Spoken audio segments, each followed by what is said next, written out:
Salut à tous et bienvenue sur Facto et Chronique. Aujourd'hui, on va parler d'un sujet fascinant qui mêle géopolitique, économie et gastronomie. Comment la Russie a remplacé les géants de la restauration rapide McDonald's et KFC par ses propres chaînes locales, Vkusno i Tochka et Rostix.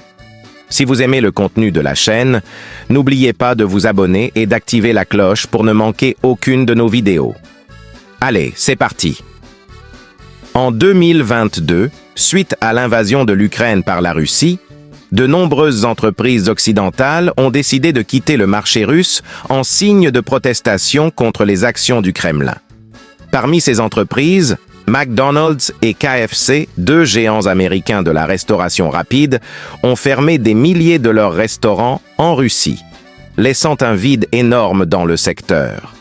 Cependant, la Russie ne s'est pas laissée abattre. Rapidement, des alternatives locales ont vu le jour, avec à leur tête les enseignes Vkusno i Tochka et Rostix. Mais comment ces nouvelles chaînes ont-elles vu le jour et peuvent-elles réellement rivaliser avec les géants mondiaux qu'elles remplacent? Pour comprendre l'importance de ce changement, il faut remonter un peu dans le temps. Le 31 janvier 1990, le tout premier McDonald's ouvrait ses portes à Moscou, sur la place Pouchkine. Cet événement marquait symboliquement l'ouverture de la Russie aux influences occidentales après des décennies de guerre froide. McDonald's n'était pas seulement un restaurant, c'était un symbole de liberté et de prospérité occidentale. En quelques décennies, McDonald's et KFC se sont solidement implantés en Russie, avec plus de 800 restaurants pour McDonald's et près de 1000 pour KFC avant leur fermeture. Ils ont introduit des générations de Russes à la cuisine rapide à l'américaine, tout en adaptant leurs menus aux goûts locaux. Le 24 février 2022, la Russie lance son offensive en Ukraine. Cette décision provoque une onde de choc à travers le monde, entraînant sanctions économiques et ruptures diplomatiques. Les entreprises occidentales, soumises à une pression croissante, commencent à se retirer du marché russe.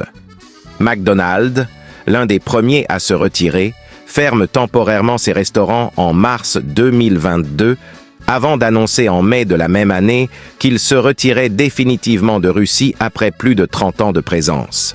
KFC suit la même voie, annonçant la vente de ses restaurants à un opérateur local. Pour des millions de Russes, c'est la fin d'une époque. Mais pour le Kremlin, il était hors de question de laisser ces lieux emblématiques vides. C'est ainsi que sont nés Vkusno i Tochka et Rostix. Vkusno i Tochka, qui se traduit par « délicieux, point final », est le successeur direct de McDonald's en Russie. En juin 2022, l'ancien PDG de McDonald's Russie, Oleg Paroyev, lance officiellement la nouvelle marque après avoir racheté les actifs russes de l'entreprise américaine. Visuellement, les restaurants Vkusno i Tochka sont très similaires à ceux de McDonald's, même si les logos et l'enseigne ont été changés. Les menus, eux aussi, restent proches de ceux proposés par McDonald's, avec quelques modifications. Les hamburgers, les frites et même les fameux Happy Meals ont été remplacés par des alternatives locales. Cependant, en raison de la rupture des chaînes d'approvisionnement internationales, certains ingrédients sont désormais plus difficiles à obtenir, obligeant Vkusno i Tochka à adapter ses recettes. De son côté, Rostix n'est pas une nouvelle marque, mais plutôt un retour en arrière. Avant l'arrivée de KFC en Russie, Rostix était déjà une chaîne de restaurants de poulet bien implantée, rachetée par Yum Brands, la société mère de KFC, dans les années 2000, Rostix avait progressivement disparu pour laisser place à KFC. Avec le départ de KFC, Rostix a été ressuscité par ses anciens propriétaires russes. Le concept reste globalement le même.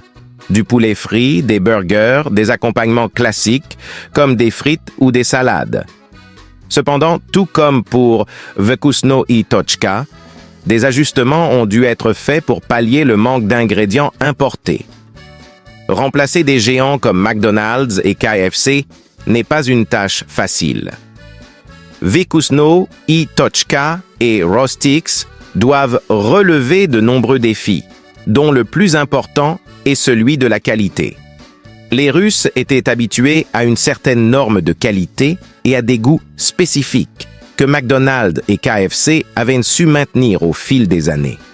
Le défi pour ces nouvelles marques est donc de maintenir ces standards tout en jonglant avec les difficultés liées à l'approvisionnement. De plus, il y a aussi un défi de taille en termes de perception du public. Le gouvernement russe, de son côté, a tout intérêt à soutenir ces nouvelles entreprises. Le départ des multinationales occidentales a été perçu par beaucoup comme un affront, et le Kremlin souhaite démontrer que la Russie peut non seulement survivre à ces sanctions, mais aussi prospérer sans l'aide de l'Occident. Des mesures incitatives ont donc été mises en place pour soutenir les nouvelles marques locales, avec des facilités d'accès aux matières premières locales, des subventions et des campagnes de communication pour encourager les Russes à consommer local. Au-delà du simple remplacement de marques, le départ de McDonald's et KFC et l'arrivée de Vkusno, Itochka et Rostix symbolisent une transition plus large pour la Russie. C'est un signe de la volonté du pays de s'émanciper de l'influence occidentale et de promouvoir ses propres valeurs et produits. Cette transition s'inscrit dans une dynamique plus large de substitution des importations, où la Russie tente de remplacer les biens et services étrangers par des alternatives nationales. Si cette stratégie peut renforcer l'indépendance économique du pays, elle pose aussi des défis considérables en termes de qualité, d'innovation et d'intégration dans l'économie mondiale. Alors, quel avenir pour la restauration rapide en Russie? Vkusno, Itochka et Rostix peuvent-ils réellement remplacer McDonald's et KFC dans le cœur des Russes? Le succès de ces nouvelles chaînes dépendra en grande partie de leur capacité à s'adapter aux goûts locaux tout en maintenant un niveau de qualité élevé. De plus, dans un contexte économique instable et face à des sanctions internationales, elles devront trouver des moyens innovants de se procurer des ingrédients de qualité et de gérer leurs coûts. Pour le moment, il est encore trop tôt pour dire si Vkusno, Itochka et Rostix réussiront à s'imposer de manière durable en Russie. Ce qui est certain, c'est que leur succès ou leur échec aura des répercussions bien au-delà du secteur de la restauration rapide, car il s'agit aussi d'un test de la capacité de la Russie à résister aux pressions économiques extérieures. Voilà, c'est tout pour aujourd'hui. Si cette vidéo vous a plu, n'oubliez pas de partager et de vous abonner à Facto et Chronique pour ne pas manquer nos prochaines vidéos. Que pensez-vous de cette substitution des chaînes occidentales par des alternatives russes? Est-ce une bonne chose pour la Russie ou est-ce un coup dur pour les consommateurs?